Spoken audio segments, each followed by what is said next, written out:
Saya bisa ada hari ini sebagaimana saya ada, itu semua karena anugerah Tuhan. Sebab apa yang tidak pernah kita pikirkan, itu yang Tuhan sediakan bagi orang-orang yang sungguh-sungguh mengasihi Dia, yang terpanggil sesuai dengan rencana Tuhan. Amin.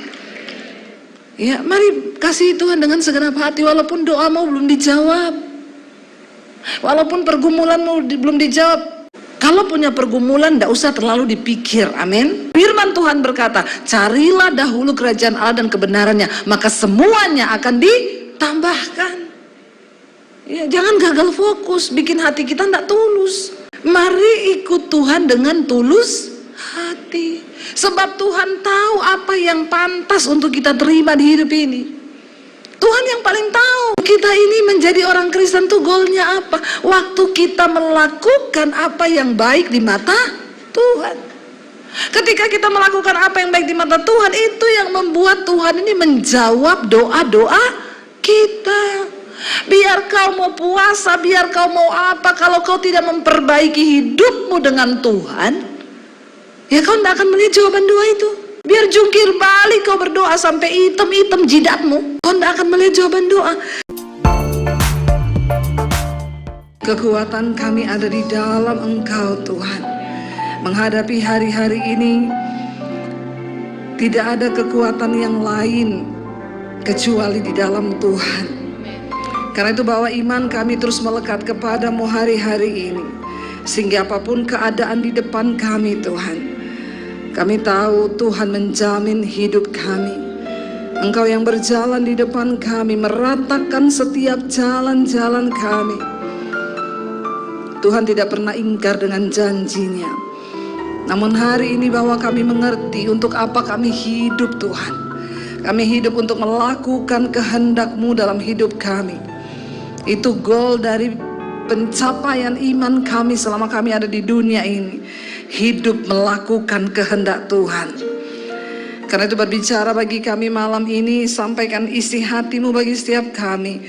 Buat kami mengerti apa yang Tuhan mau, supaya kami mengejar apa yang menjadi rencana Tuhan di hidup kami. Urapi hamba-Mu yang tidak ada apa-apanya Tuhan. Urapi setiap kami. Kami buka hati bagi firman Tuhan di dalam nama Tuhan Yesus. Yang percaya Tuhan di tengah kita memberkati kita. Mari katakan bersama.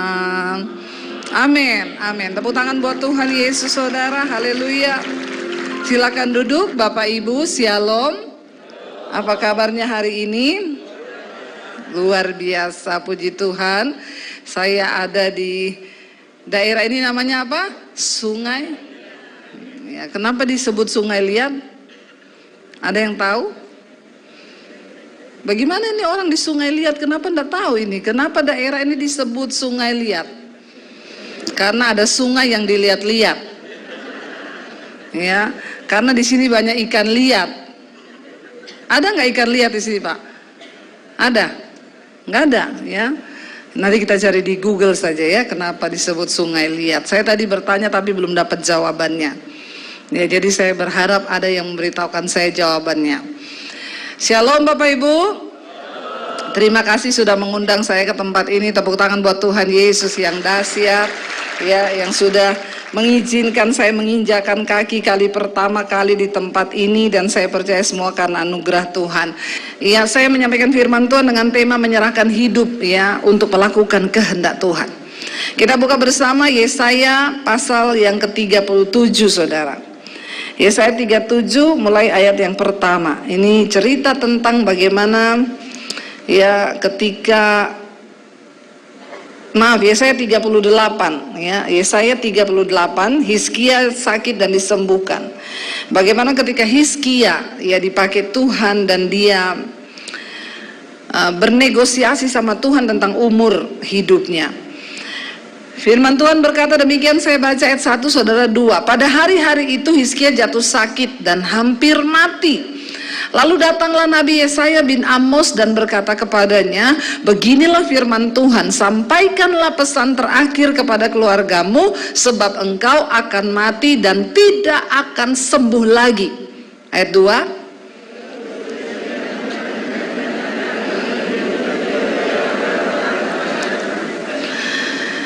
Ayat 3 berkata demikian, Ia berkata, "Ah Tuhan, ingatlah kiranya bahwa aku telah hidup di hadapan-Mu dengan setia dan dengan tulus hati, dan bahwa aku telah melakukan apa yang baik di mata-Mu." Kemudian menangislah Hizkia dengan sangat. Ayat 4.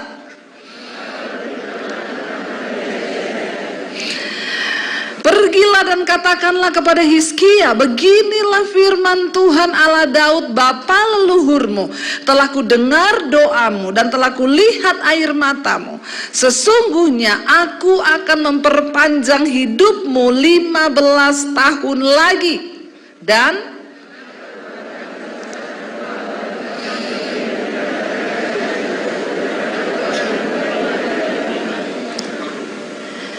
ayat 7 berkata, inilah yang akan menjadi tanda bagimu dari Tuhan, bahwa Tuhan akan melakukan apa yang telah dijanjikannya.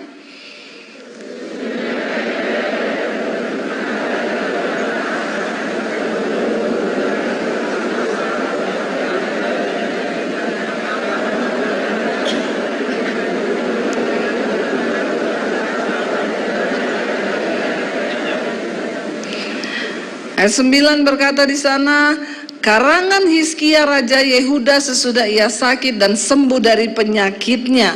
Ayat berikutnya,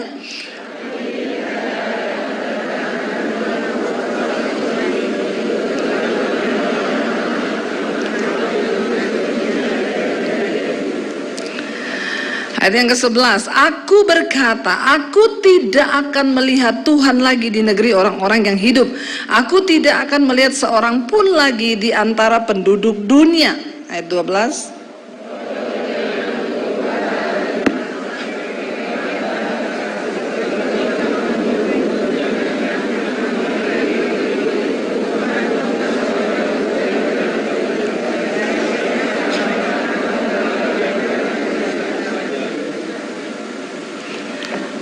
Ayat yang ke-13, aku berteriak minta tolong sampai pagi. Ya, dikatakan di sana, bayangkan dia berteriak minta tolong sampai pagi. Seperti singa, demikianlah Tuhan menghancurkan segala tulang-tulangku. Dari siang sampai malam Engkau membiarkan aku begitu saja. 14.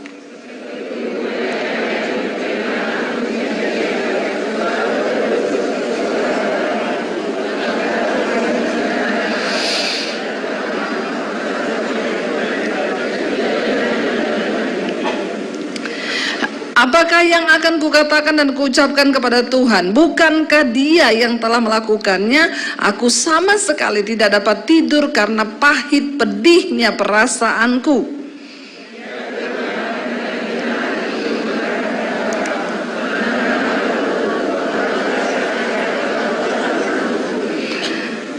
Sesungguhnya penderitaan yang pahit menjadi keselamatan bagiku.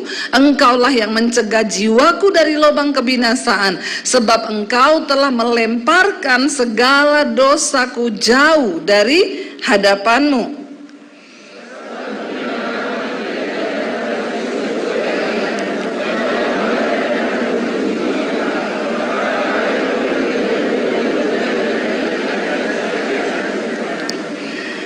Ayat 19 berkata, tetapi hanyalah orang yang hidup, dialah yang mengucap syukur kepadamu. Seperti aku pada hari ini, seorang bapa memberitahukan kesetiaanmu kepada anak-anaknya. 20.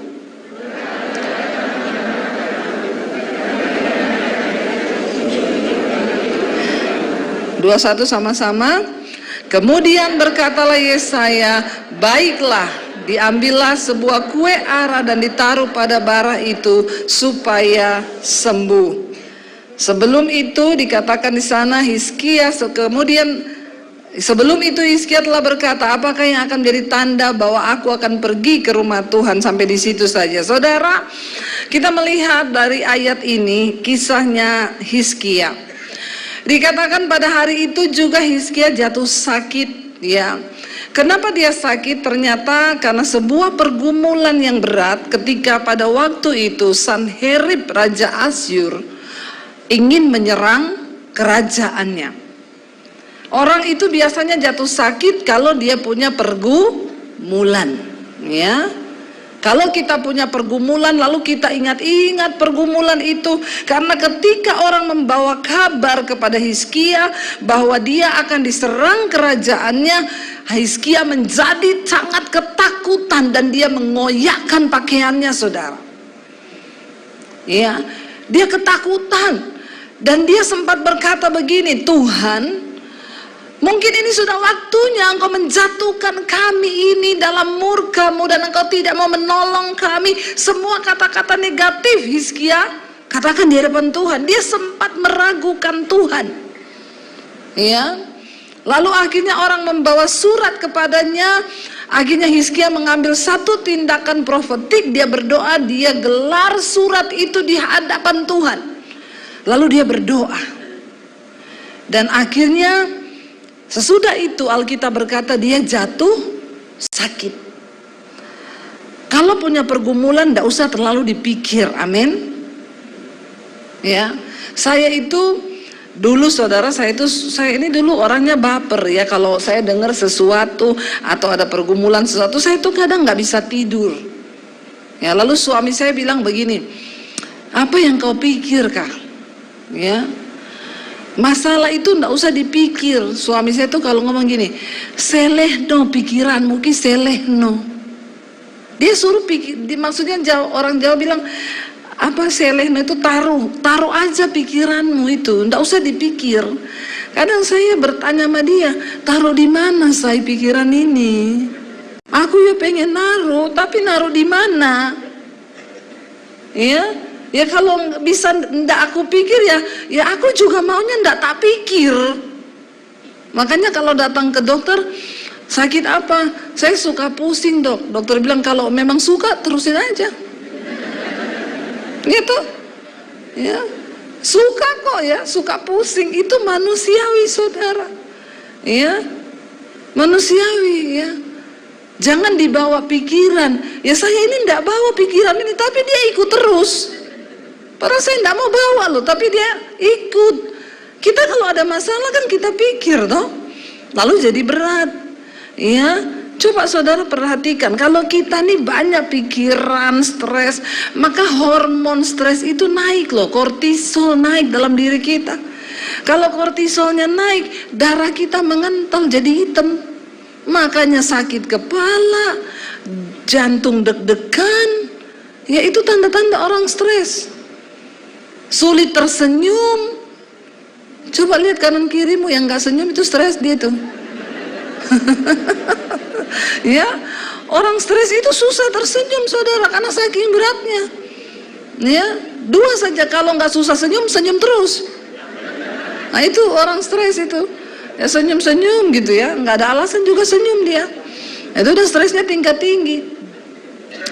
Lalu Alkitab berkata akhirnya Hizkia jatuh sakit. Ketika hari itu dia jatuh sakit, ya, dan Tuhan tuh berfirman lewat Nabi Yesaya. Ya tadi kita lihat, saudara, dikatakan pada hari itu akhirnya Hizkia jatuh sakit dan hampir mati. Lalu datanglah Nabi Yesaya kepada dia dan berkata, Tuhan suruh ya bilang kepadanya, beginilah firman Tuhan. Kata Nabi Yesaya, ya, sampaikanlah pesan terakhir kepada keluargamu, sebab engkau akan mati dan tidak akan sembuh. Ini juga Nabi terlalu belak-belakan, saudara. Orang kalau orang sakit tuh boyo dikasih penghiburan toh. Ya coba saudara sakit, terus tiba-tiba Pak Gembala datang. Ya Pak Gembala ya, terus Pak Gembala orang sakit jemaatnya, terus Pak Gembala bilang, sampaikan pesan terakhirmu. Pasti kepahitan nih jemaat ini semua pasti. Ya ini gembala bukannya menghibur, malah ngomong itu gembala apa begitu, gembala sapi. Ini jemaat ini mulutnya begitu setajam silet. Ya. Tapi ini Yesaya dia benar-benar nabi, disuruh Tuhan ngomong. Bayangkan loh, ndak ada pakai basa-basi. Sampaikan pesan terakhirmu karena Tuhan berkata kau akan mati dan tidak akan sembuh lagi. Kalau Tuhan sudah berkata begitu, bisa diralat nggak? Siapa yang bisa meralat? Hanya Tuhan, karena dia berdaulat. Ya. Dan akhirnya ketika Hizkia mendengar itu, ayat 2 tadi dibilang, waktu Hizkia mendengar itu dia memalingkan mukanya ke arah dinding dan ia berdoa kepada Tuhan. Ya, saat itu juga apa doa Hizkia yang membuat Tuhan menjawab dan membatalkan keputusan Tuhan bahwa dia akan mati? Hizkia bilang begini, saudara, Tuhan, ingatlah kiranya bahwa aku ini telah hidup di hadapan-Mu dengan setia, dengan tulus hati, dan bahwa aku telah melakukan apa yang baik di mata-Mu. Kemudian menangislah Hizkia dengan sangat. Hizkia mencoba mengingatkan Tuhan tentang kehidupannya selama ini. Bagaimana dia hidup mengikuti Tuhan. Dia bilang, ingat Tuhan, aku selama ini hidup dengan setia di hadapan-Mu Tuhan. Dengan tulus hati aku ikut Engkau. Banyak orang Kristen setia, banyak saudara.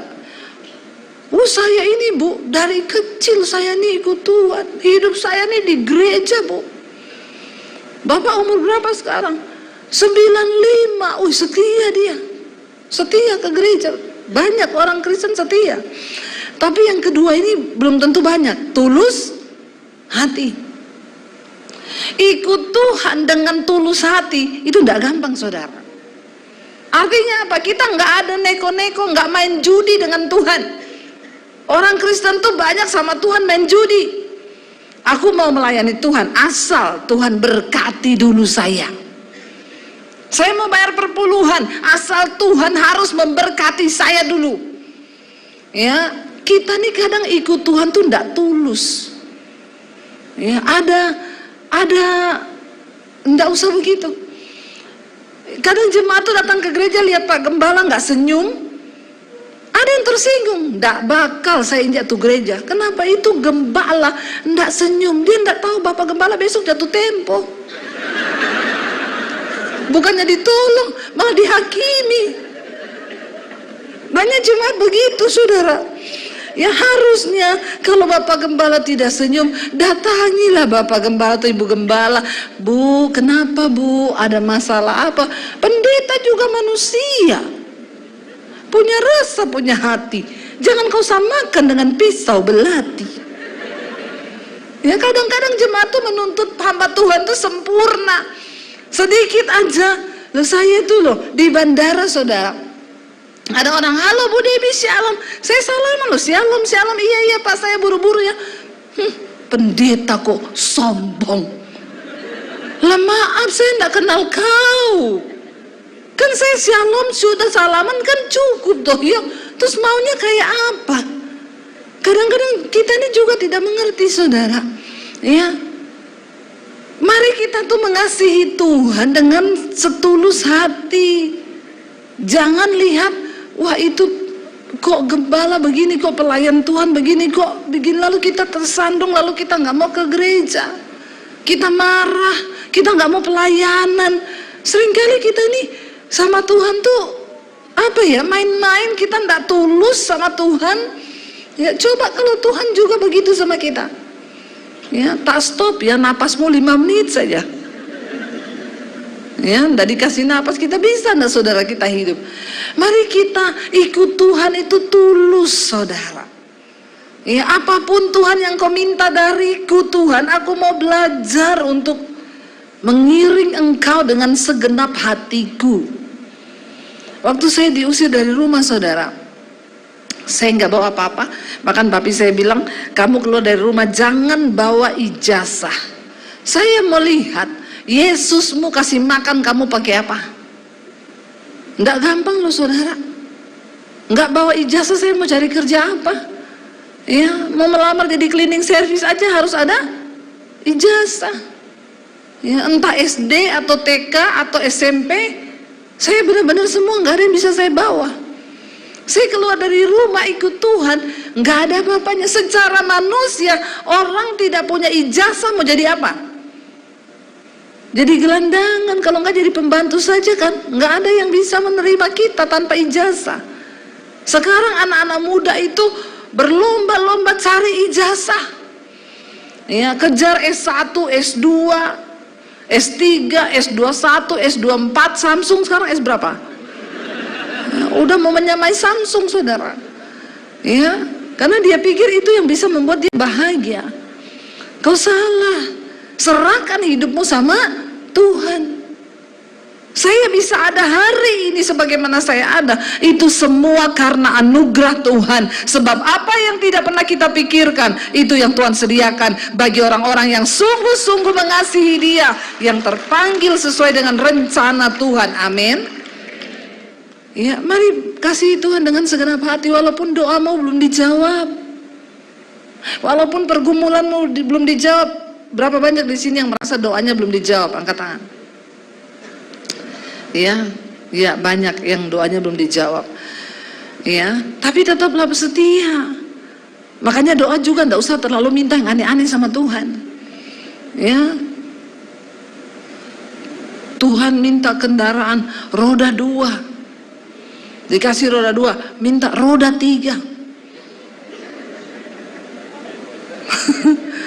Ya bikin bingung loh, saudara. Kasih roda 3, minta roda 4. Roda 4 dikasih, minta roda 6. Ya, semua diminta, saudara, sama Tuhan. Nggak usah, saya nih ikut Tuhan, saya nggak pernah doa minta sesuatu sama Tuhan. Nggak pernah. Nggak pernah. Bahkan ketika kami susah dulu, suami saya gini, "Say, berdoa minta rumah, Say. Karena doamu tuh selalu dijawab Tuhan. Minta sama Tuhan rumah." Saya bilang sama suami saya nggak mau minta apa-apa sama Tuhan. Kenapa? Kalau Tuhan lihat hidup kita ini berkenan, maka Tuhan pasti akan memberikan. Karena firman Tuhan berkata, carilah dahulu kerajaan Allah dan kebenarannya, maka semuanya akan ditambahkan. Ya, jangan gagal fokus, bikin hati kita nggak tulus. Ya, minta sama Tuhan, minta rumah, minta ini, minta, ya, lewati mobilnya orang ditumpang tangan dalam nama Yesus. Mobilnya Pak Gembala ditumpang tangan dalam nama Yesus. Ya, Pak Gembala tengking, darah Yesus, tolak. Orang Kristen ini kadang aneh-aneh, saudara, ya doanya. Mari ikut Tuhan dengan tulus hati. Sebab Tuhan tahu apa yang pantas untuk kita terima di hidup ini. Tuhan yang paling tahu. Makanya Hizkia tadi bilang di ayat yang keberapa tadi, 18 apa berapa, dia bilang, ya karena yang pahit itu baik bagi jiwaku. Coba cariin multimedia tadi ayat yang keberapa itu yang pahit, ya ada dia bilang di situ. Ya, Hizkia berkata begini, aku bersyukur Tuhan, ya. Dia bilang sebab yang pahit itu, ya Tuhan izinkan, itu baik bagi jiwaku, ya. Ayat 17, baca bersama. Ayat 17, saudara. 1, 2, 3. Sesungguhnya penderitaan yang pahit menjadi keselamatan bagiku. Engkaulah yang mencegah jiwaku dari lubang kebinasaan. Sebab engkau telah melemparkan segala dosaku jauh dari hadapanmu. Jadi penderitaan yang pahit itu akan menjadi keselamatan bagi kita. Jangan benci dengan penderitaan. Seringkali penderitaan dipakai Tuhan untuk menyelamatkan kita. Ya, yang pahit-pahit itu memang tidak enak, tapi sehat. Makan daun pepaya enak enggak? Enggak enak. Pahit enggak? Pahit. Tapi itu yang sehat. Minum kopi pahit sama kopi manis, lebih sehat mana? Pahit kan? Itu yang sehat. Yang manis itu udah kecampur gula, nah itu yang bikin penyakit. Tapi manusia itu tidak suka yang pahit. Tapi ayat ini berkata penderitaan yang pahit akan menjadi keselamatan. Siapa yang mau mengalami yang pahit? Ampuni mereka Tuhan. Saya ini sudah khotbah tapi mereka tidak mau mengalami yang pahit ya.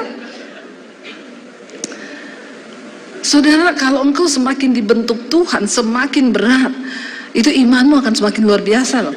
Karena tentara itu beda, tentara yang makan daging sama yang makan mie instan itu beda. Ya, yang makan daging itu kalau nyanyi kan latihan dari Sabang sampai Merauke. Yang makan mie instan dari Sabang sampai Merauke. Itu beda saudara, memang beda. Jadi saudara mau menjadi Kristen yang mana? Jangan mau yang manis terus, amin.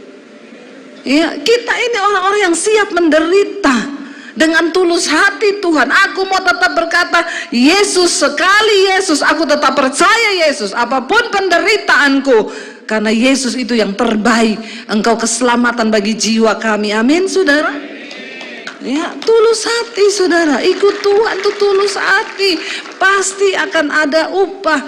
Dan dikatakan saudara tadi ayat yang kedua, kita kembali apa yang Hizkia bilang, aku ini telah hidup dengan tulus hati kepada Tuhan. Ya, ayat yang ketiga tadi dia bilang, ya, dan bahwa aku telah melakukan apa yang baik di mata Tuhan. Apakah kita selama ini hidup melakukan yang baik di mata Tuhan atau di mata kita, saudara? Apa yang baik di mata Tuhan? Ya, contoh, Tuhan berkata, kamu jangan punya musuh.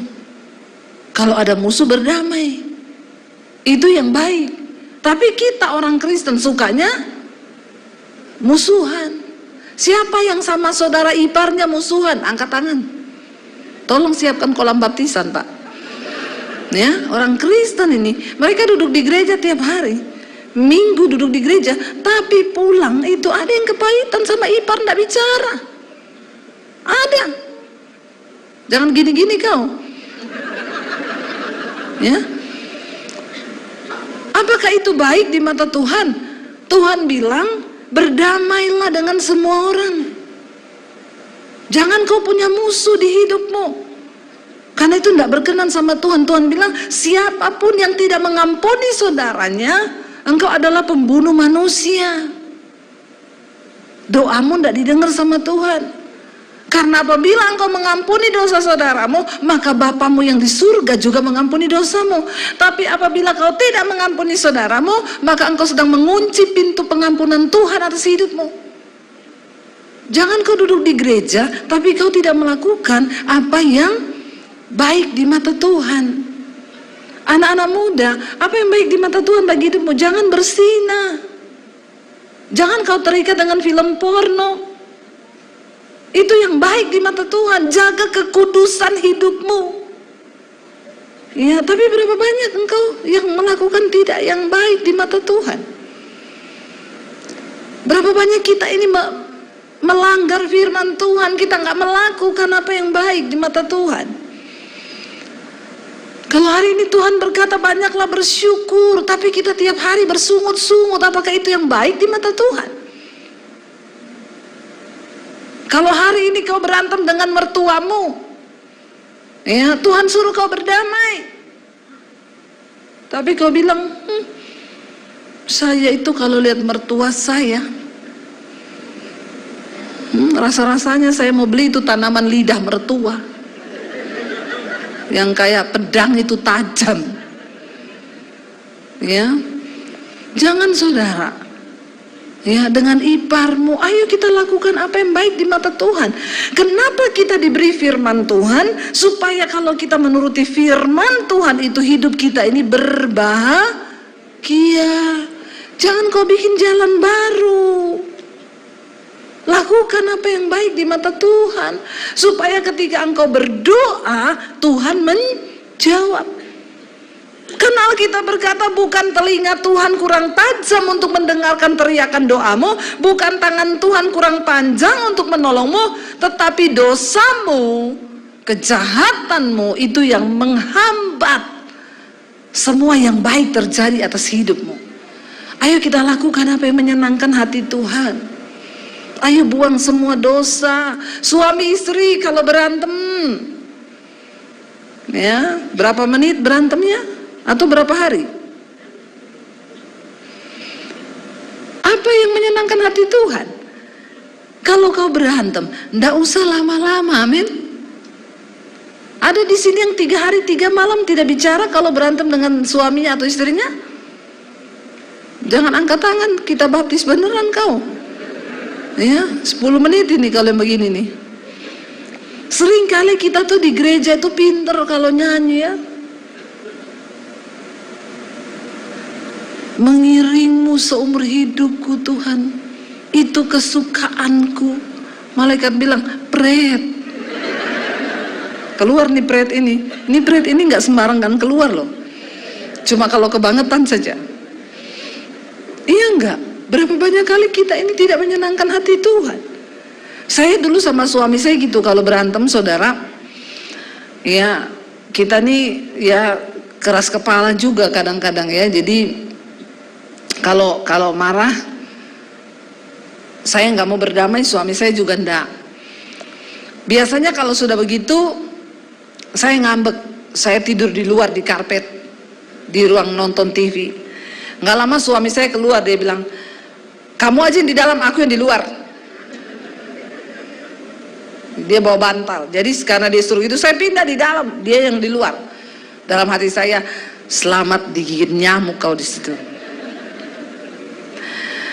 Satu kali itu saya ini tertuduh sama khotbah saya sendiri. Kalau marahan gitu Roh Kudus gini, pengkhotbah. Kalau khotbah suruh jemaatnya hidup rukun, padahal dia budaknya setan. Jadi saya tuh malu saudara. Jadi saya tuh berdoa satu kali, Roh Kudus bilang gini, pergi minta maaf. Ya, jangan biarkan jiwamu tuh sakit loh. Kamu kalau marah lama-lama tuh kamu sakit jiwa loh. Jadi ternyata Pak Gembala banyak orang Kristen sakit jiwa itu, duduk di gereja, ya. Tapi mereka tidak merasa kalau mereka sakit jiwa. Kan dalam jiwa manusia itu ada pikiran, perasaan, dan kehendak. Waktu perasaanmu terganggu itu kau lagi sakit jiwa. Pikiranmu terganggu kau lagi sakit jiwa, tapi masih stadium awal. Kalau sudah parah nggak diobati ya lari-lari di jalan itu. Ini benar saudara, banyak orang Kristen tuh sakit jiwa tapi duduk di gereja. Nah malam ini ada nggak yang lagi marahan suami istri? Sakit jiwa kau itu. Ya, tapi bisa duduk di gereja, bisa nyanyi nyembah Tuhan, bisa. Nah satu kali saudara, Roh Kudus bilang gini, pergi minta maaf sama suamimu. Jangan biarkan jiwamu itu dipengaruhi setan. Kau ini sakit jiwa. Saya ngintip di luar begini, kan dia yang salah, harusnya dia minta maaf. Nggak jadi saya tidur lagi, nggak bisa tidur saudara. Kalau hati itu nggak sejahtera itu, saya takut tidur. Kalau lagi marah sama suami, kenapa? Saya pikir kalau saya tidur terus saya mimpi ketemu kuntilanak, terus dicekik mati, aduh lagi marahan, masuk neraka ini. Jadi saya tidur, saya berusaha mau tidur, saya mau tidur. Roh Kudus bilang, minta maaf, apa sih susahnya jiwamu itu loh, kendalikan jiwamu. Saya mau keluar, saya lihat, enggak mau Saya masuk lagi. Tiba-tiba saya dapat penglihatan, saya lihat ada satu tanaman di pohon, di pot, daunnya itu hijau sekali. Tiba-tiba dimakan ulat saudara, ada 2 apa 3 ekor ulat. Lalu ulat itu dalam waktu sekejap makan daun itu habis dan tinggal rantingnya yang kering. Saya pikir gini, apa karena tadi siang saya urus-urus tanaman terus saya dapat penglihatan ulat begitu. Tapi tiba-tiba Roh Kudus bilang begini, seringkali kamu membiarkan ada ulat-ulat kecil yang memakan pertumbuhan imanmu, dan tanpa kamu sadari itu akan membuat imanmu itu kering dan mati. Waduh, waktu saya dapat penglihatan itu saudara, saya jadi takut. Saya berdoa, Tuhan ampuni saya, Tuhan ampuni. Iya Tuhan, aku mau minta maaf sama suamiku. Saya berdiri saudara. Waktu saya buka pintu, suami saya di depan pintu. Lalu saya bilang, aku minta maaf ya. Terus dia bilang, saya juga. Terus kami berpelukan di depan pintu, kayak Teletubbies. Kami berpelukan, lalu saya bilang, gak usah marah-marahan lah, ayo tidur sini, kita tidur. Saya cerita sama suami tadi, saya itu disuruh Roh Kudus minta maaf sama kamu, tapi saya tidak mau. Suami saya bilang, saya juga, tapi saya juga tidak mau. Terus saya bilang sama suami, kasihan banget Roh Kudus ya. Dari kamar bujukin saya tidak mau, dia keluar bujukin suami tidak mau, dia masuk lagi. Dalam hatinya Roh Kudus nih, orang-orang ini ya, hamba Tuhan semua tapi sakit jiwa. Saudara jangan menertawakan saya, karena kau juga sering kali begitu. Tapi saya ngaku, kau tidak ngaku. Terima kasih ya Pak. Ambil sepeda di belakang. Saudara, lo kita ini menjadi orang Kristen tuh goalnya apa? Waktu kita melakukan apa yang baik di mata Tuhan. Ketika kita melakukan apa yang baik di mata Tuhan, itu yang membuat Tuhan ini menjawab doa-doa kita. Biar kau mau puasa, biar kau mau apa, kalau kau tidak memperbaiki hidupmu dengan Tuhan, ya kau tidak akan melihat jawaban doa itu. Biar jungkir balik kau berdoa sampai hitam-hitam jidatmu, kau tidak akan melihat jawaban doa. Ketika Hizkia mengingatkan Tuhan, apa alasan yang harus membuat Tuhan menjawab doamu? Coba sebut di hadapan Tuhan. Tuhan, aku ini sudah hidup dengan tulus hati, aku setia, dan aku melakukan firman-Mu Tuhan. Apakah kita seperti itu? Atau kita datang sama Tuhan dan kasih alasan, Tuhan ingat loh, aku ini pelit sekali Tuhan. Ya, tidak pernah kembalikan perpuluhan, aku tidak pernah kasih kolekte yang terbaik. Banyak orang Kristen itu kalau ke gereja persembahannya 2.000. Kalau memang kau cuma punya 2.000, tidak apa-apa. Ya, tapi kalau kau memberi tidak dengan setulus hati bagi Tuhan, ya, ngasih 2.000 nyanyi lagi, persembahan kami sedikit sekali. Udah sedikit dia bilang, kiranya Tuhan terimalah dengan senang hati. Kurang ajar enggak? Kasih sedikit suruh Tuhan terima dengan senang hati. Dibalas malaikat, berkat yang ku beri sedikit sekali, kiranya engkau terimalah dengan senang hati. Pret. Ya, ayo kita belajar cintai Tuhan dengan tulus, saudara. Bahkan ketika dia meminta sesuatu yang menurut kita itu berat, termasuk uangmu. Ketika Tuhan minta sesuatu yang harus kau persembahkan, apakah engkau rela mencintai Tuhan dengan seluruh hati, memberikan segala-galanya? Saya ini nggak disuruh Pak Gembala loh, Bu, singgung kolekte, nggak ada. Ya, nggak ada. Ya, kalau saudara tersinggung, puji Tuhan. Nggak tersinggung, kebangetan. Iya, kadang kita sama Tuhan hitung-hitungan, bener nggak? Ya, buat yang lain kita berani, tapi buat sama Tuhan, maaf saudara, kita ini utang nyawa sama Tuhan. Ya, kita hutang segala-galanya sama Tuhan. Karena itu mari kita belajar supaya ada alasan untuk Tuhan tuh mendengar doa kita. Saya ini loh bersyukur jadi anak kesayangan Tuhan. Saya ini sudah melihat saudara, berapa kali saya belum sempat berdoa minta, Tuhan tuh sudah jawab. Ya, saya selalu bilang sama suami, Tuhan itu ya ajaib loh, aku nih belum minta loh, baru kepikiran di pikiran, belum doa, Tuhan tuh udah jawab. Ya, saudara, bagaimana Tuhan pelihara orang-orang yang setia kepada Dia tuh. Aduh, saya kalau mau cerita bagaimana pemeliharaan Tuhan buat kami, ya, dari kami ini tidak punya apa-apa sampai hari ini hidup kami bisa Tuhan pakai boleh menjadi berkat. Ya, Tuhan bisa pakai hari ini kami bisa membangun banyak gereja-gereja di pedalaman. Saya Tuhan izinkan kita bangun sekolah misi, sekolah Alkitab di Bandungan, Semarang.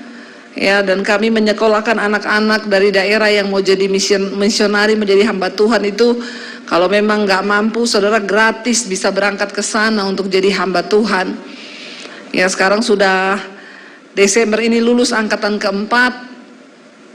Angkatan pertama, kedua banyak yang sudah tempatkan di pedalaman untuk menjadi di pos-pos PI di sana, menjadi guru Kristen, bahkan buka pelayanan di daerah-daerah di pedalaman. Ya, dan saya melihat Tuhan bekerja luar biasa. Dan siapa saya, saudara? Ya, saya ini bukan orang yang pinter, bukan orang yang bisa, tapi ketika kita mau dipakai Tuhan, mencintai Tuhan dengan tulus, ya maka kita akan melihat hidupmu akan dipakai Tuhan menjadi berkat buat banyak orang. Kalau ada di antara saudara, Pak, kalau dari sini ada yang mau sekolah misi, masuk asrama 6 bulan, bisa dikirim ke Semarang, ya. Kalau memang nggak punya biaya bisa hubungi saya, ya, atau lihat di nomor YouTube saya ada nomor telepon anak muda. Hari ini Tuhan cari misionari-misionari yang akan dipakai Tuhan untuk menjangkau jiwa-jiwa. Kami melihat bagaimana Tuhan bekerja dalam hidup kami. Dari yang tidak ada menjadi ada dan boleh menjadi berkat bagi banyak orang, itu yang hari-hari ini Tuhan mau kerjakan. Tapi Dia mau, mari kita hidup dengan tulus hati, setia, dan bahkan engkau bisa berkata, aku melakukan apa yang baik di matamu. Sehingga ayat yang keempat di sana dikatakan, saudara, saat itu juga, detik itu juga, Alkitab berkata, maka berfirmanlah Tuhan kepada Yesaya, pergilah dan katakanlah kepada Hizkia, beginilah firman Tuhan Allah Daud bapa leluhurmu, telah kudengar doamu dan telah kulihat air matamu. Sesungguhnya aku akan memperpanjang hidupmu 15 tahun lagi. Wow, saat itu juga loh. Malam ini saya mengajak kita menjadi orang yang diperhitungkan Tuhan. Orang yang diperhitungkan Tuhan, yang mau mengasihi Tuhan dengan tulus, nggak hitung-hitungan dengan Tuhan. Dijawab atau belum dijawab pun doamu, engkau harus tetap berkata, engkau baik Tuhan, dalam segala keadaan. Biar malam ini kita berkata kepada Tuhan, sekali Yesus, selamanya tetap Yesus dalam hidupku. Kita bangkit berdiri bersama saudara. Kita katakan pujian ini di hadapan Tuhan. Terima kasih Tuhan Yesus. Damai dan kesempatan baru di setiap musim Yesus. Kami tidak akan pernah tukarkan iman kami Tuhan. Kami akan tetap berharap kepada Tuhan apapun keadaan kami. Amin Tuhan.